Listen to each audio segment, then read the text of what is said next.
ବାର୍ଦ୍ଧକ୍ୟ ଭତ୍ତାକୁ ନେଇ ସରକାରଙ୍କ ବଡ଼ ଖବର। ରାଜ୍ୟ ସରକାରଙ୍କ ବଡ଼ ଘୋଷଣା, ବଢ଼ିଲା ବାର୍ଦ୍ଧକ୍ୟ ଭତ୍ତା।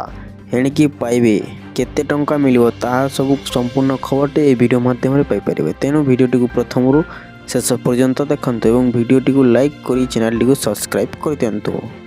ଚାଲନ୍ତୁ ଜାଣିବା ଖବରଟି କ'ଣ ରହିଛି। ରାଜ୍ୟବାସୀଙ୍କ ପାଇଁ ଆସିଛି ଖୁସି ଖବର। ବୃଦ୍ଧମାନଙ୍କ ପାଇଁ ରାଜ୍ୟ ସରକାର ଏକ ବଡ଼ ଘୋଷଣା କରିଛନ୍ତି। ଆସନ୍ତୁ ଜାଣିବା ତାହା କ'ଣ ରହିଛି। ବାର୍ଦ୍ଧକ୍ୟ ଭତ୍ତା ନେଇ ରାଜ୍ୟ ସରକାର ଏକ ବଡ଼ ଖୁସି ଖବର ଦେଇଛନ୍ତି। ବାର୍ଦ୍ଧକ୍ୟ ଭତ୍ତାକୁ 2500 ଟଙ୍କା ବଢ଼ାଇଛନ୍ତି ସରକାର।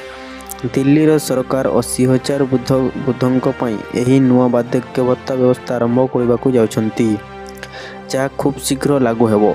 ଏହି ଘୋଷଣା ପରେ ଦିଲ୍ଲୀର ପୂର୍ବତନ ମୁଖ୍ୟମନ୍ତ୍ରୀ ଅରବିନ୍ଦ କେଜରିୱାଲ କହିଛନ୍ତି ଯେ ବର୍ତ୍ତମାନ 5,30,000 ବୟସ୍କଙ୍କ ପେନ୍ସନ୍ ମିଳିବ।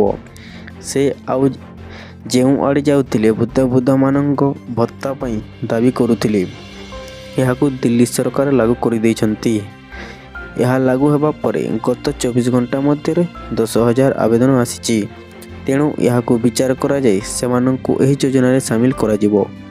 ସରକାରଙ୍କ ଘୋଷଣା ଅନୁସାରେ 60ରୁ 59 ବର୍ଷ ବୟସର ବୃଦ୍ଧଙ୍କୁ ପ୍ରତି ମାସରେ 2,000 ଟଙ୍କା ଭତ୍ତା ଦିଆଯିବ। ସେହିପରି 70 ବର୍ଷରୁ ଅଧିକ ବୟସର ଲୋକଙ୍କୁ ମାସିକ 2,500 ଟଙ୍କା ଭତ୍ତା ପ୍ରଦାନ କରାଯିବ ବୋଲି କହିଛନ୍ତି, ଯାହାକୁ ନେଇ ବୃଦ୍ଧଙ୍କ ମନରେ ଖୁସିର ଲହରୀ ଖେଳିଯାଇଛି। ତେବେ ଦର୍ଶକ ବନ୍ଧୁ, ଏମିତି ଲାଟେଷ୍ଟ ଖବର ପାଇଁ ଆମ ଚ୍ୟାନେଲ ସହିତ ଜଡ଼ିତ ରୁହନ୍ତୁ ଏବଂ ଭିଡ଼ିଓଟିକୁ ଲାଇକ୍ କରି ଚ୍ୟାନେଲଟିକୁ ସବସ୍କ୍ରାଇବ୍ କରିଦିଅନ୍ତୁ।